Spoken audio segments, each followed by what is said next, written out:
En un universo tan amplio como es la industria de los videojuegos, los que se caracterizan por ser de acción y aventura, que incluyen roles, objetivos, peligros y sobre todo violencia, son los que más sobresalen dentro de este mundo y más llaman la atención de los gamers. Estos juegos normalmente constan de un objetivo básico: matar a los malos o usar algún medio violento para hacerlo. Son juegos donde se ven a prueba sus capacidades de resolución de problemas de una forma casi que inmediata. Se enfrentan ante desafíos y aventuras que los sumergen en una narrativa envolvente y capturadora. Sin embargo, este concepto de eliminar al malo no es nuevo en los videojuegos modernos, es un concepto que viene desde el inicio de la historia de estos. Pero este gremio ha experimentado un impresionante crecimiento y transformación a lo largo del tiempo, convirtiéndose en una forma de entretenimiento ampliamente reconocida y popular alrededor del mundo. Sin embargo, se ha evidenciado un cambio en cómo se muestra la violencia en algunos juegos, algo que se ha convertido en motivo de discusión y polémica. Ahora, los juegos de acción y aventura representan situaciones de violencia cada vez más gráficas y explícitas. ¿Cómo se ha llegado a la creación de ciertos videojuegos en donde para estimular la competitividad en la mayoría deben haber violencia y agresiones físicas explícitas? ¿Cómo ha evolucionado la muestra de violencia en la historia de los videojuegos? Comencemos por el principio. En los primeros arcades se encontraban juegos como Pac-Man, Space Invaders, Gunfight y Space War, la mayoría juegos cuyo objetivo era eliminar al otro jugador o los villanos de dicho escenario.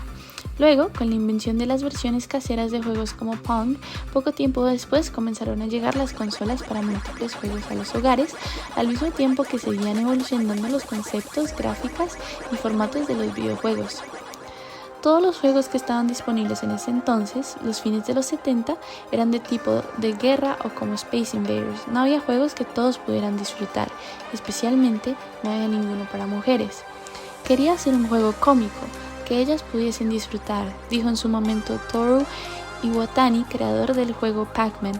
Como dice Toru, se catalogaba Space Invaders como un juego violento. Sin embargo, a los estándares de hoy en día es simplemente un par de píxeles disparando sin tener una relevancia gráficamente con el resto de la violencia.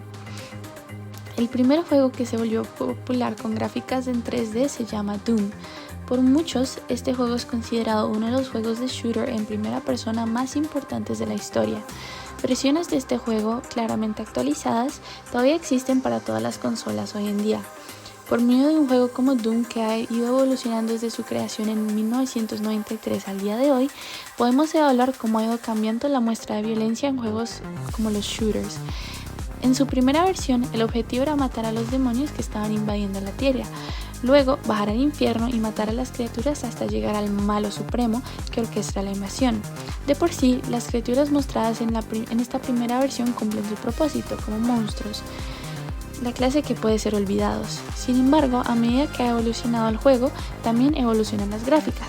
Vale la pena notar que de Doom 1993 a Doom Eternal en el 2020 el objetivo no cambia y los monstruos, aparte de incluir un par de alienígenas ahora, son los mismos. Pero lo que sí cambia es la forma en que el mismo tipo de violencia es mostrado al jugador. En ambas versiones del juego, el jugador puede ser consciente de lo que está jugando es un juego. Sin embargo, es imposible pasar por alto el derecho de que las gráficas se están volviendo cada vez más reales, y con esto se está volviendo más explícita la violencia. Por esto es importante preguntar si la razón por la cual la violencia se ha vuelto más explícita es por el simple hecho de que las gráficas han mejorado significativamente, permitiendo mostrar escenas más realistas, o ¿hay algo más detrás de esto? La desensibilización de la violencia en los juegos es algo que vivimos cotidianamente.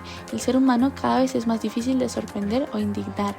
Videojuegos modernos como Grand Theft Auto, San Andreas, en los cuales se realiza un avance gráficamente, podemos ver salpicadura de sangre en 3D, o Mortal Kombat 1992, que causó indignación al ser bastante gráfico y violento. La versión actual del juego ha llegado a ser prohibida en varios países, como en Japón, por su contenido sumamente gráfico y violento. Además, juegos como lo son Resident Evil, Uncharted, GTA IV, Call of Duty, entre otros, ya han generado un nuevo nivel de violencia gráfica que ha desensibilizado a algunos jugadores y normalizado este tipo de contenido, y viéndolo como algo normal y de la cotidianidad. Entonces, ¿La nueva moda de mostrar la violencia en los videojuegos es cuestión meramente gráfica o será posible que las personas se están insensibilizando a la violencia? Ambas partes tienen influencia en el asunto. Como vimos en Doom, el mejoramiento de las gráficas hacen que la violencia sea más explícita sin tener que cambiar mucho el tipo de violencia que se evidencia en pantalla.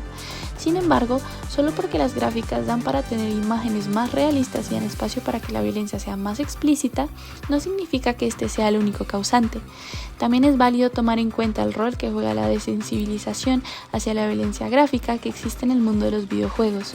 Con el tiempo nos hemos vuelto más difíciles de impresionar y entretener, a tal punto que entre más sangre y tripas haya en la pantalla, mejor. Y esto no solo aplica en el mundo de los videojuegos, sino también en la industria televisiva y cinematográfica. Escenas que en tiempos anteriores escandalizarían al público se han vuelto normales. La pregunta ahora es, ¿vale la pena ponerle freno a la desensibilización hacia la violencia que estamos experimentando o dejamos que la naturaleza siga su curso a ver dónde nos lleva?